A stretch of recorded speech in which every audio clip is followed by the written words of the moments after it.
Good morning students. पिछले video में हमने वर्ब के बारे में स्टडी की थी, जिसमें हमने आपको definition of verb and major classes of verb के बारे में आपको बताया था। और उसका first point main, principal, full, ordinary and lexical verb के बारे में हमने आपको बताया था। आज हम इसका सेकंड पार्ट पढ़ेंगे, ऑक्सिलरी वर्ब। आइए देखते हैं। डेफिनेशन से स्टार्ट करते हैं। Auxiliary verbs. ऑक्सिलरी और helping verbs are those that help the main verbs in the formation of tenses. Means auxiliary verb या हेल्पिंग वर्ब वह होती हैं जिनकी हेल्प से हम टेंस बनाते हैं, टेंस का निर्माण करते हैं। जैसे कि Aditi is eating rice. Aditi चावल खाती है। They have written a letter. वह पत्र लिख चुका है। Amritansh will play cricket. Amritansh cricket खेलेगा। ऊपर के सेंटेंसेस में ईट, राइट, प्ले ये सब मेन वर्ब हैं।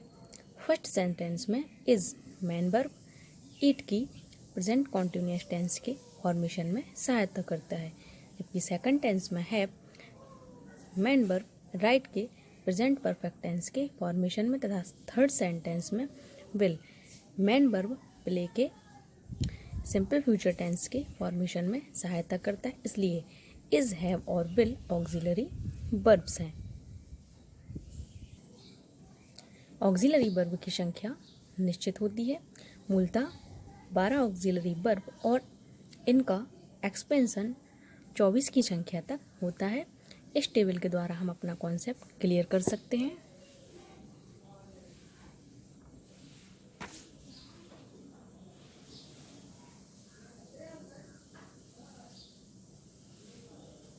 ये हैं प्राइमरी ऑक्सिलरीज, ये हैं मॉडल ऑक्सिलरीज। टोटल ऑक्सिलरीज होती हैं 12।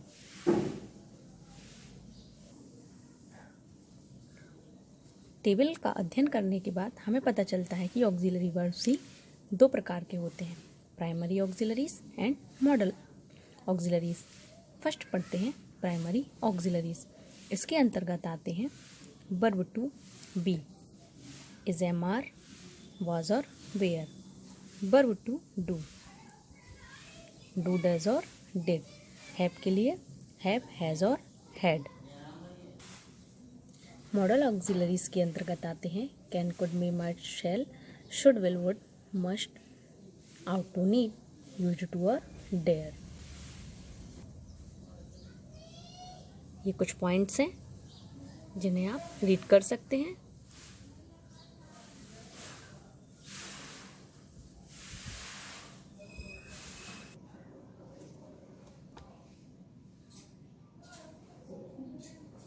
Use of primary auxiliaries. हम पहले ही जान चुके हैं कि प्राइमरी ऑक्सिलरीज का प्रयोग फुल फॉर्म, मेन वर्ब तथा हेल्पिंग वर्ब दोनों के रूप में किया जाता है। नीचे दिए गए एग्जाम्पल को ध्यान से हम पढ़कर इसका उपयोग समझ सकते हैं। जैसे कि आई एम अ टीचर, मैं एक टीचर हूँ। ही इज़ अ सिंगर, वह एक सिंगर है। और भी यहाँ पर एग्जाम्पल दिख रहे हैं आपको। She was not in her room.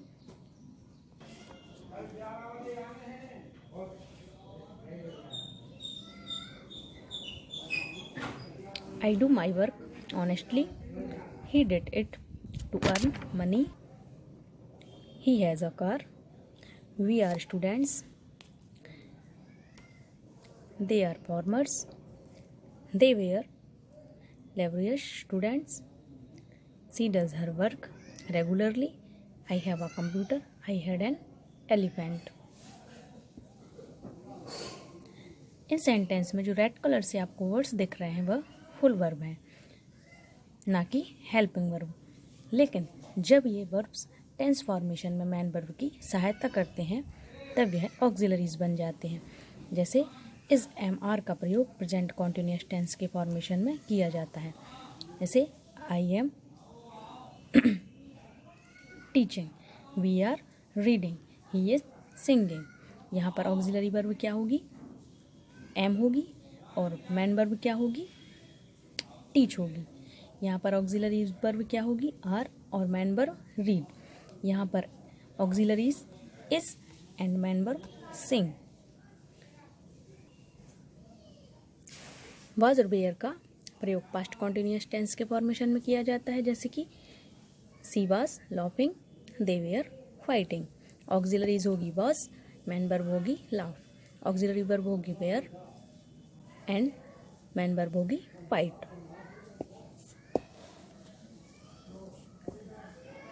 Have has का प्रयोग प्रेजेंट परफेक्ट टेंस के फॉर्मेशन में किया जाता है।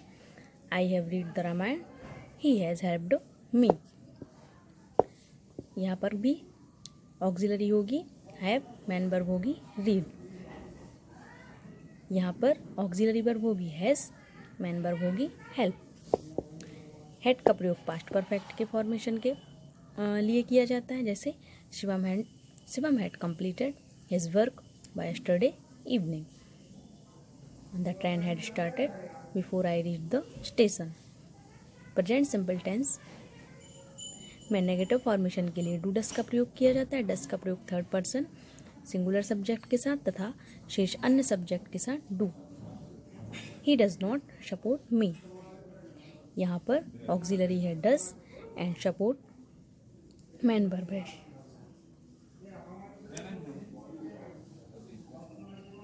यहाँ पर ही मतलब हम किसी व्यक्ति, अदर व्यक्ति के बारे में बात कर रहे हैं जिसे हम नहीं जानते, मीन्स थर्ड पर्सन के बारे में बात करें, इसलिए यहाँ पर डस का प्रयोग किया है।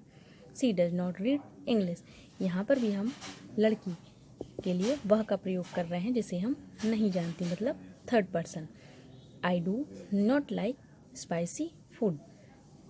ऑक्सिलरी वर्ब होगी डू एंड वर्ब होगी, मैन वर्ब होगी लाइक।